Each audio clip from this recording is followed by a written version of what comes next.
खबर मिली है कि इजराइल ने जो एलईटी लश्कर तैयबा है उसको बैन किया। अब ऐसा कभी रहा नहीं, ऐसा कभी हुआ नहीं है पहले, और अब देखेंगे हम ये कैसे निपटते हैं उसको। इसराइल ने रिसेंटली अनाउंस किया है कि लश्कर तैयबा एक इंटरनेशनल लेवल पे टेररिस्ट ऑर्गेनाइजेशन है। क्या ये मैसेज उन्होंने इंडिया को दिया है कि 26/11 वाक़ये को लेकर हमने लश्कर तैयबा को टेररिस्ट ऑर्गेनाइजेशन डिक्लेयर किया है? तो ये पाकिस्तान की मईशत पर तो इसके बड़े नेगेटिव असरात मुरतब होंगे। क्यों ये फैसला किया गया है? टेस्ला का हमें पता चल रहा है कि अब फैक्ट्री वो इंडिया में लगाने जा रहे हैं, उसकी कुछ डिटेल सामने आई है और बिल्कुल तबाह करके रख दिया पूरे गजा को, और दरमियान में यहां तक चले गए। और इन हालात के अंदर एक तो मैं पहले ही तशवीश थी इस बात की कि आप किसी जगह मौजूद, किसी टेबल पर आपको इनवाइट नहीं किया जाता।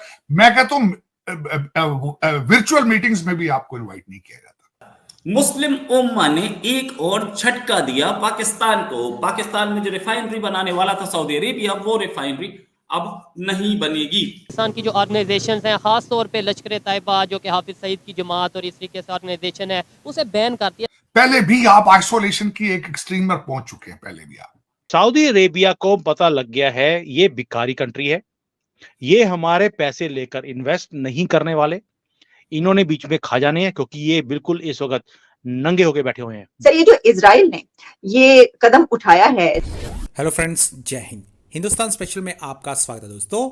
मुंबई हमलों की 15वीं बरसी से पहले इजराइल ने संयुक्त राष्ट्र द्वारा प्रतिबंधित पाकिस्तान स्थित टेररिस्ट ग्रुप लश्कर तैयबा पर प्रतिबंध लगा दिया है। लश्कर ने ही 26/11 के मुंबई हमलों को अंजाम दिया था। नई दिल्ली स्थित इजरायली दूतावास ने एक बयान में कहा, भारत सरकार ने हमसे ऐसा करने का अनुरोध नहीं किया था, लेकिन इजराइल ने इसे जरूरी समझा और लश्कर तैयबा को आतंकी संगठन की इजराइल की सूची में शामिल करने के लिए सभी जरूरी नियमों का पालन किया है। बयान में कहा गया है कि लश्कर तैयबा एक घातक और निंदनीय आतंकवादी संगठन है जो सैकड़ों भारतीयों एवं अन्य लोगों की हत्या के लिए जिम्मेदार है। 26 नवंबर 2008 को किए गए उसके जघन्य कृत्य आज भी शांति चाहने वाले सभी देशों और समाजों को पीड़ा पहुंचा रहे हैं। दरअसल इजराइल भारत पर हमास पर इसी तरह का प्रतिबंध लगाने के लिए दबाव डाल रहा है। बता दें कि 7 अक्टूबर को इजराइल पर हमले की भारत ने आतंकवादी हमले के रूप में निंदा की थी। हमास पर अमेरिका, यूरोपीय संघ, ब्रिटेन और कनाडा द्वारा प्रतिबंध लगाया गया है। सर, ये जो इजराइल ने ये कदम उठाया है तो पाकिस्तान पे ये इसको कैसे देखेगा? क्योंकि आपको पता है कि जाहिर है कि जब मुंबई हमलों की बात आती है तो उसमें जो कुछ होता रहा उसमें पाकिस्तान, इंडिया और ये सब चलता रहा। तो अब इस वक्त ऐसा कदम उठाना, आप इसको कैसे देख रहे हैं? देखिए, मैं सबसे पहले तो ये बताना चाहूंगा कि इस वक्त इजराइल के हालात इस वक्त क्या चल रहे हैं, और बिलखसूस इसी तनाजुर से हम बात करेंगे भारत के साथ। फिर इसके अंदर डेवलपमेंट ये हुई है कि अब कतर जो है वो, जो कि इसमें सालसी का किरदार अदा कर रहा था, आज ये बात हुई है कि शायद इसमें कोई 5 दिन का वो दरमियान में ब्रेक दी जाए ह्यूमैनिटेरियन बेसिस के ऊपर, और 50 से 100 लोग जो है वो हॉस्टेजेस उनको भी छोड़ा जाए। एक तो मैं इस तनाजुर से ये बताना चाहूंगा, और दूसरा एलईटी का जो देना, अच्छा, इस सारे सिलसिले के अंदर जो सारा कुछ हो रहा है दुनिया के अंदर, उसमें पाकिस्तान कहीं भी नहीं है। पहले भी आप आइसोलेशन की एक एक्सट्रीम पर पहुंच चुके हैं। पहले भी आप, और दूसरा इस वक्त आईएमएफ का जो अगला आपका 72 मिलियन का जो है वो पैकेज, वो रिसेंट अभी उन्होंने आपके साथ अप्रूव किया है, और साथ ही आपको दूसरी खुशखबरी आपकी इकोनॉमिक मिनिस्टर ने दे दी है कि अगर हालात मौजू हुए तो हम एक और पैकेज लेंगे और मजीद कर्जा लेंगे।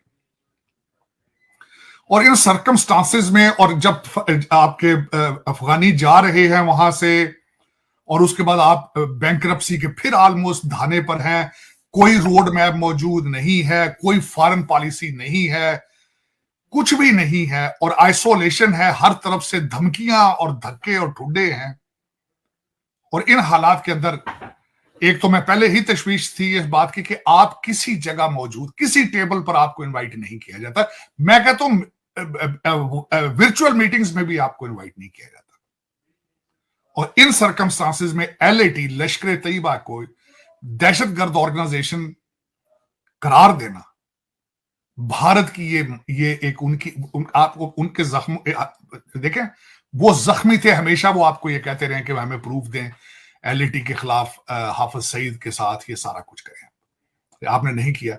तो ये इससे भारत की फॉरेन पॉलिसी एक स्टेप फर्दर आपके खिलाफ जा चुकी, और आपको मजीद दुनिया में एक्सप्लेन करना पड़ेगा कि लश्कर तैयबा क्या है, why you are in love with them, why you have created that thing, what is your stand in the world. तो मेरे ख्याल में ये आपकी पहले तो फॉरेन पॉलिसी मौजूद नहीं है, क्योंकि आपकी पॉलिसी वही होती है जहां से डॉलर मिल रहे होते हैं।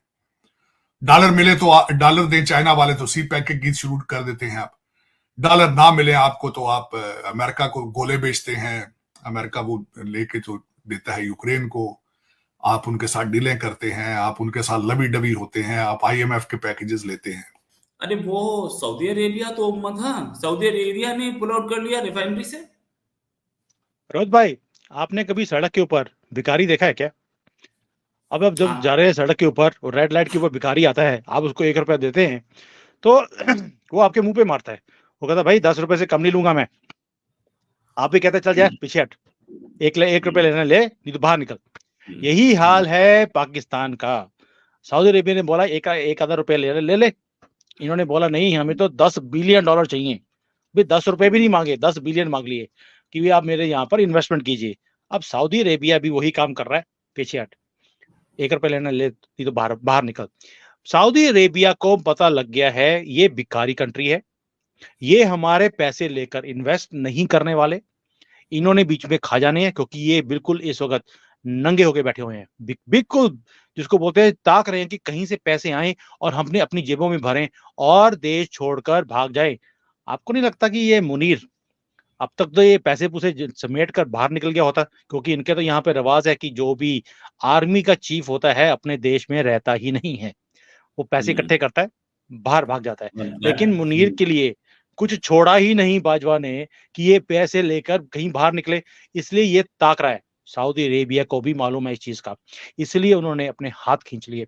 एक तो ये रीजन है। दूसरा ये है कि देखिए, उन्होंने हल्का सा बातचीत शुरू करी इनके साथ और इन्होंने भंगड़े डालने शुरू कर दिए पूरे कंट्री में। ओ जी रिफाइनरी लग रही है, बिलियंस ऑफ डॉलर्स आएंगे, फिर दोबारा से इनके वो होती है कि अब दूध की नहरें बहेंगी यहाँ पर। ओ भैया इतना चूर्ण मत बेचा करो कि नदी जो है वही सूख गई, ये हालत है इनकी। तो सऊदी अरेबिया ने हल्की सी बात शुरू करी, इन्होंने सारे जगह पर ये बोल दिया कि इन्वेस्टमेंट्स आ रही हैं। देखिए ये जो सऊदी अरेबिया है, ये वो वाला सऊदी अरेबिया नहीं रहा जहां पर ब्लैंक चेक पाकिस्तान को दिए जाते थे। जो मोहम्मद बिन सलमान है, ही वॉज वेरी क्लियर, अब we will talk in terms of business only. आप अगर हमारे से पैसा मांग रहे हैं, कहाँ लगेगा, कैसे रिटर्न आएगी, you have to tell us, और इसके ऊपर इंटरेस्ट क्या देंगे। जबकि यहाँ पर उम्मा कंट्रीज के अंदर ब्याज लेना हराम है, लेकिन कहते हैं पैसे के चक्कर में अब कोई हराम नहीं, कोई नॉन हराम नहीं, सब कुछ जायज है, आप बताइए इंटरेस्ट क्या देंगे। सो सऊदी अरेबिया ने अपनी जो ओल्ड मेंटालिटी थी मुस्लिम वाली, वो छोड़ दी है। दे हैव बिकम प्रोग्रेसिव, दे अपनी तरक्की की बात करते हैं, इसीलिए इनके साथ बिल्कुल बिजनेस वाली टर्म्स में बात होती है।